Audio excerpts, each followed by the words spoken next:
Selamat berjumpa kembali dalam program Sound Doctrine. Saya Pendeta Wanda Dumais dari Sydney, Australia. Maranatha, Tuhan Yesus segera datang. Saudara yang dikasihi Tuhan, reformasi selalu diperingati pada tanggal 31 Oktober setiap tahun.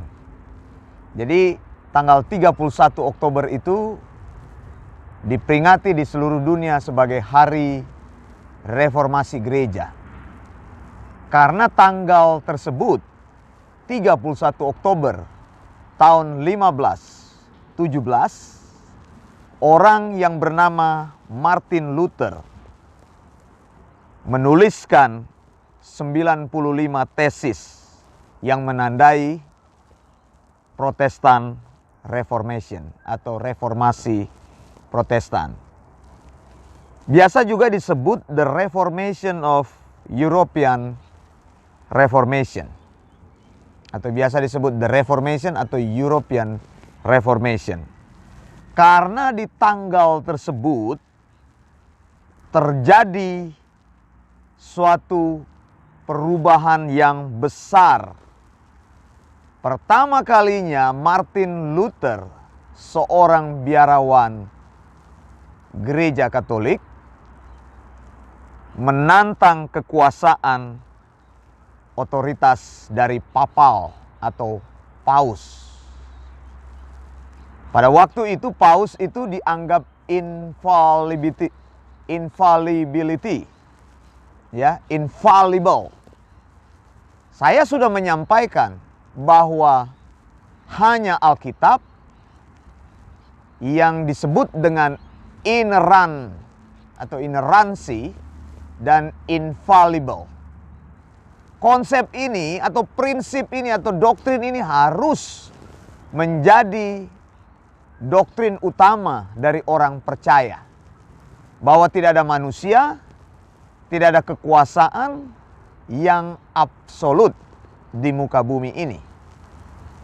Satu-satunya otoritas yang absolut, ya, maksud saya adalah Alkitab.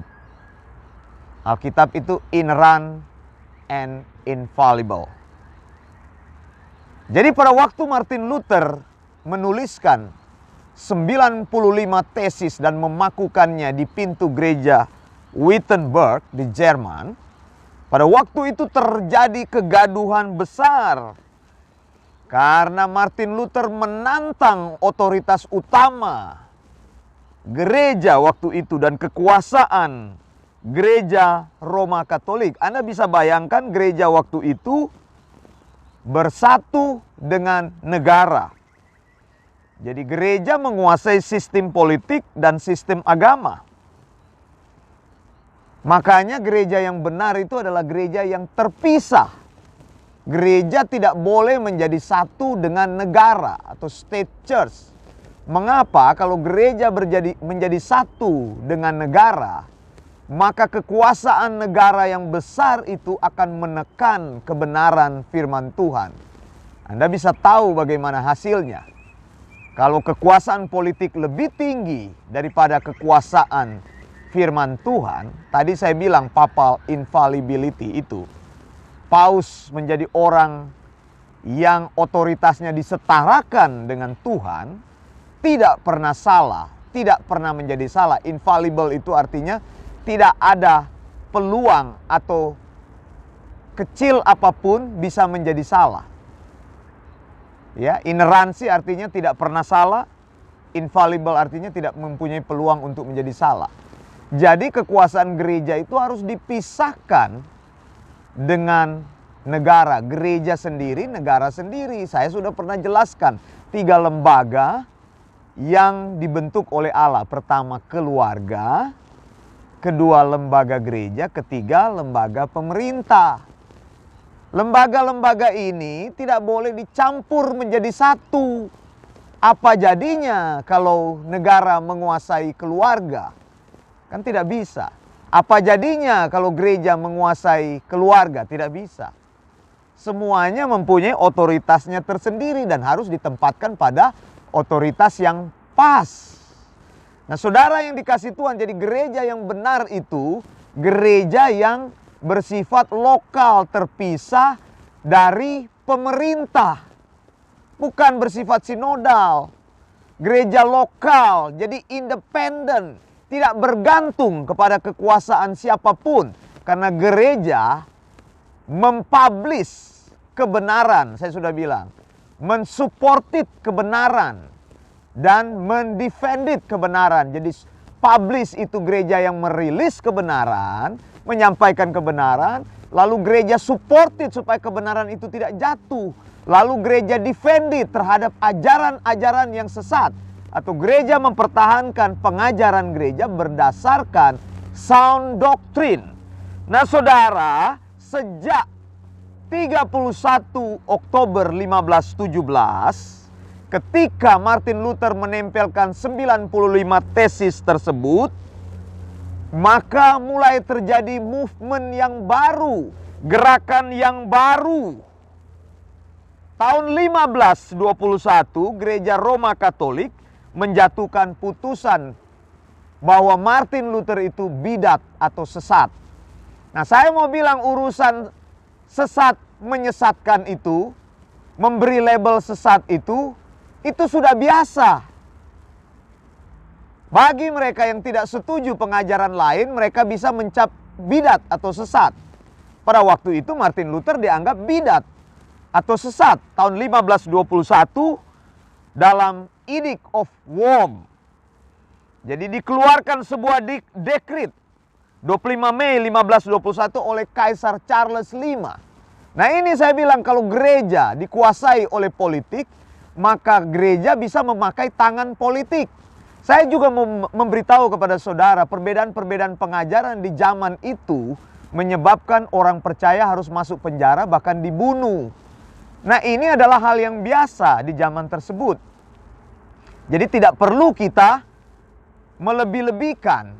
Banyak reformator yang mati pada waktu itu karena dianggap membangkang terhadap perintah gereja.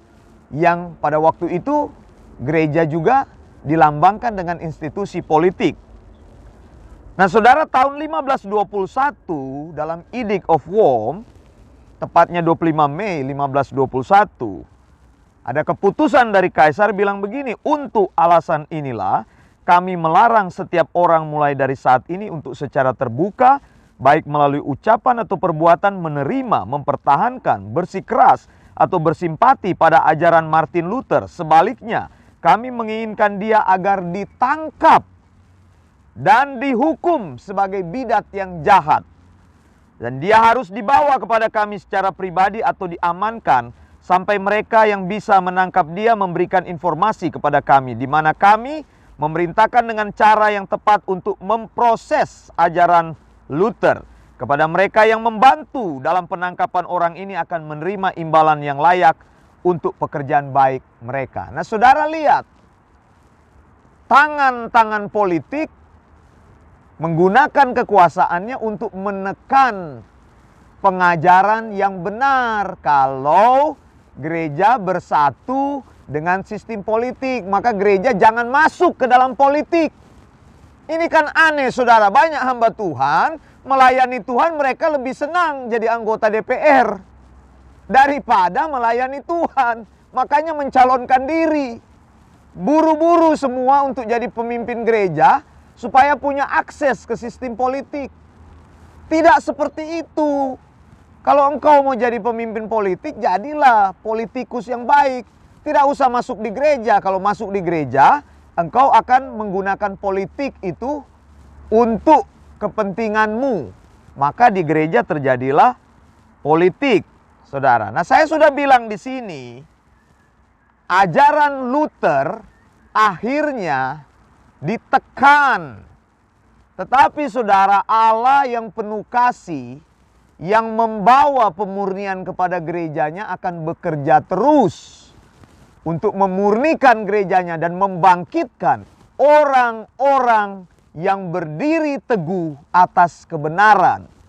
Hari ini saya menantang, andakah orang itu yang bersedia berdiri teguh bagi Allah di atas kebenaran yang hakiki, sound doctrine.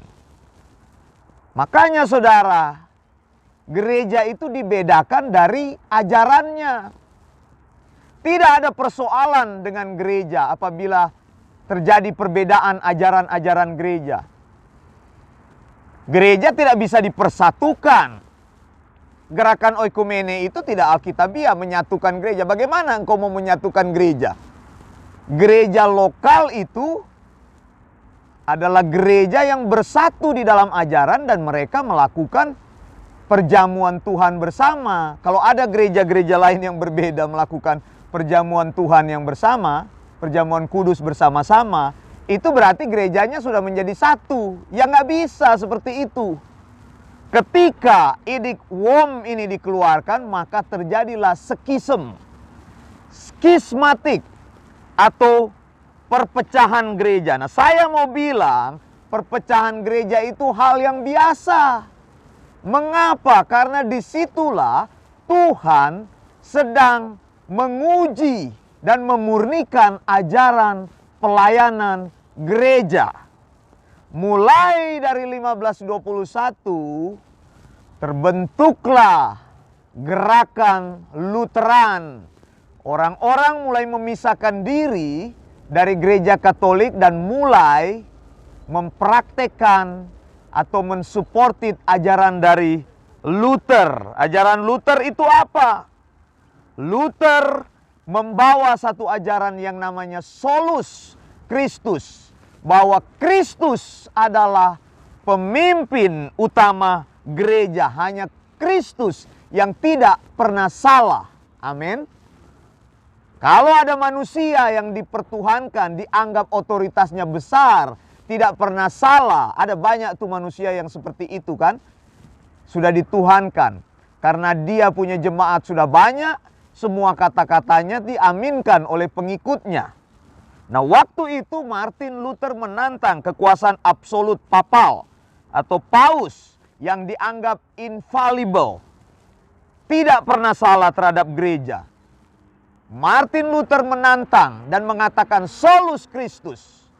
Lalu saat itu gereja menjual surat pengampunan dosa. Orang yang mau bertobat tidak perlu datang kepada Kristus, cukup membeli. Akibatnya imam-imam ini uangnya jadi banyak, gereja jadi kaya, hamba-hamba Tuhannya hidup dengan bermewah-mewah. Ya, hidup dengan berfoya-foya. Anda bisa baca sejarah ini, nonton dokumenter. Semuanya ada di dalam sejarah. Karena uang masuk begitu besar di dalam gereja. Jadi gereja menggunakan berbagai cara untuk menarik uang dari jemaat. Bukan mengajarkan ajaran yang sehat. Jadi Martin Luther mengkoreksi doktrin indulgensis itu.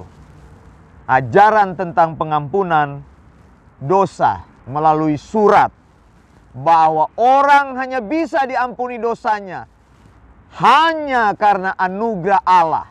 Amin.